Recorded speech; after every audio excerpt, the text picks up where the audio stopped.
of Healing is a documentary of alternative and innovative approaches in redirecting youth violence in Los Angeles, California. The film will focus on 3 points. Number 1, programs that heal and motivate young people to fulfill their potential. 2, a look at why these programs have survived and why they are so effective. 3, we will highlight individual stories of resiliency, empowerment, stories of people that have overcome unthinkable obstacles and now serve as positive role models who are living healthy, sober lives. The intent of this film is to inspire communities to do their part. In redirecting youth violence, the message is simple.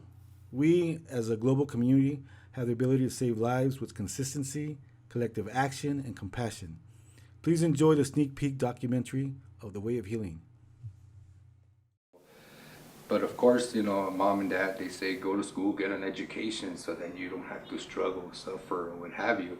And it's like everybody, right? Yeah, I wanted an education, but I was already impacted by trauma. So that was the least of my worries. So I went to Dolores Mission Catholic School.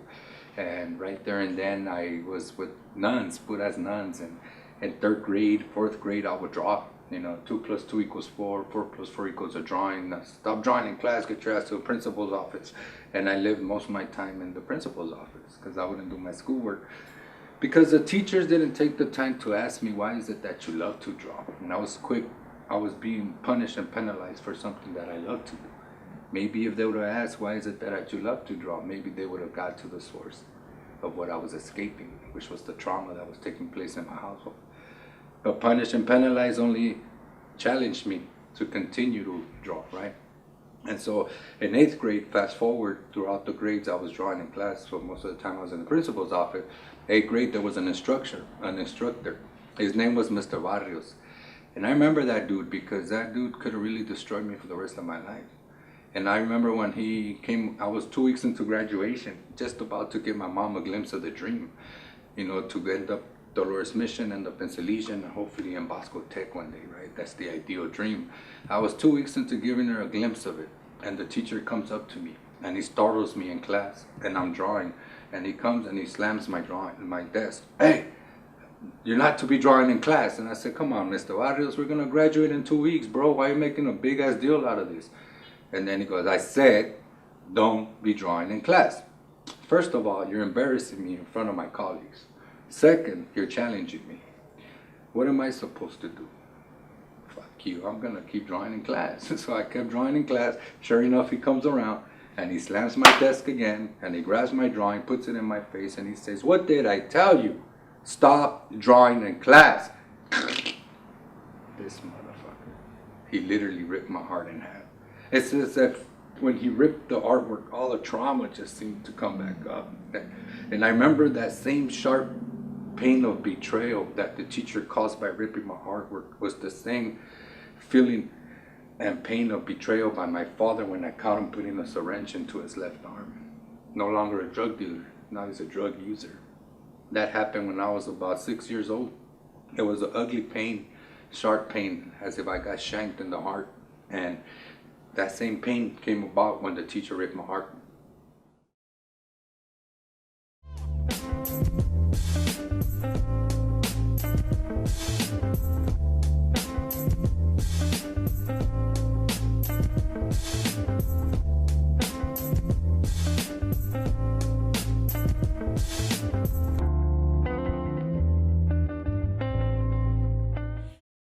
My name is Luis Rodriguez. I'm an author, activist, thinker, organizer. So the way it worked with me is I became a graffiti artist, but I was doing all this gang, graffiti, which was very good, very intimate and very intricate. It wasn't just tagging.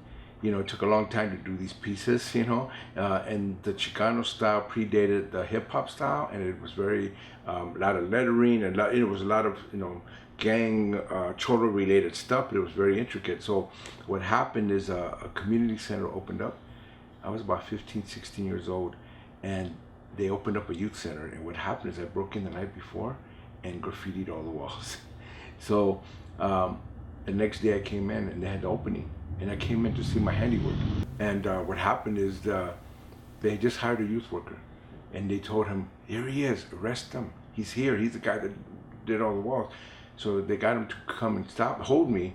But what he did, he didn't arrest me. He ended up being my mentor. He ended up being the guy that over the years ended up helping me. What he did is he talked to me about what I was doing, the graffiti, and then he even noticed that, this is pretty good art you're doing. It's just bad that you're just, hurting businesses. Why don't you learn to paint murals? This is what he told me. I didn't know what he was talking about. Later on, when I met with him, he showed me a book of Mexican murals. The Riviera, Siqueiros, Orozco, and in the very back was all these Mayan murals. All the temples the Mayans had murals inside and out, and it was just amazing. I never knew this. Nobody ever gave me that history. Nobody ever told me it was in my bones, in my past. So then he convinced me to go back to high school because I dropped out, and to if I would paint murals, he would teach me how to paint murals if I went back to high school. And I went along with it only because nobody ever cared before. Nobody ever offered me anything. I didn't really want to go back to school, but it was like somebody's offered me something, and I thought it was intriguing that I could paint murals.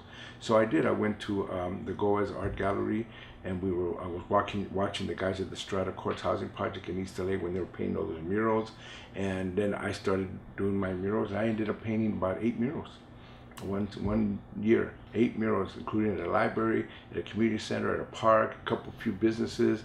I became an artist, and that really helped me. It gave me, people recognized me. Even the Barrio gang members were like, wow, this guy's an artist. We didn't know he had it in him.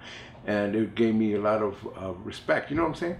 I was being respected not for being a drug user or a gang member, shooting people or stabbing people, because I was doing all those things. This gave me respect because I was doing my art. My name is Chris Henriksen. I'm the founder and executive director of Street Poets, which is a nonprofit organization based here in Los Angeles that began in the juvenile detention camps and then expanded into the schools and streets, running writing workshops, music and drumming workshops, and we have a recording studio here as well. So we work primarily in LA, but we've also worked for a few years on the Apache and Navajo reservations here in Arizona too. So it's a book called True Nature. This is actually the beat up office version of it, so there's a little coffee stain there. But yeah, this is a book that we put together. It has a Rumi quote at the beginning, which is, "Out beyond ideas of wrongdoing and right doing, there is a field. I will meet you there." And that's one of the quotes that is definitely lives in this community and is one of at the foundation of a lot of the work that we do.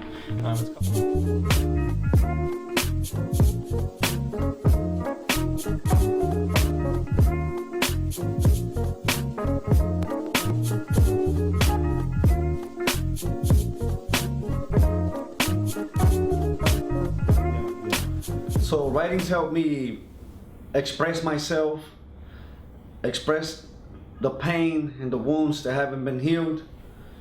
It's helped me take out my anger in a different form. Writing saved my life.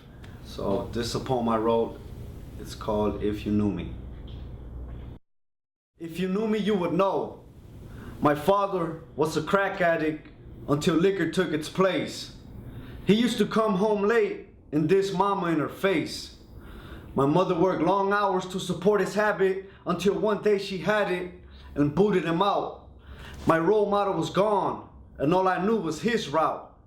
I started smoking and drinking, shot my first gun without thinking, banging on city walls all the way to juvenile hall.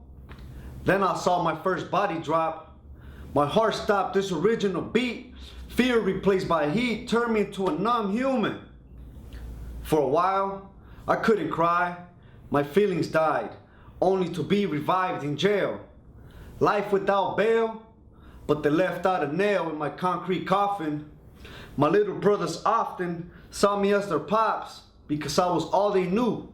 Soon enough, they started drinking brew and smoking marijuana too. I cried in my cell before I went to sleep. In this wicked world I was in too deep, dealing with my own demons. I questioned my old reasons for living and started forgiving myself for what I felt. Change came in waves. I found a way to write and read to help my heart maintain. I saw my mother cry and bleed, so I wanted to express that pain. My spirit was set free when I wrote my first poem. I know you can hear me. Now I can see clearly.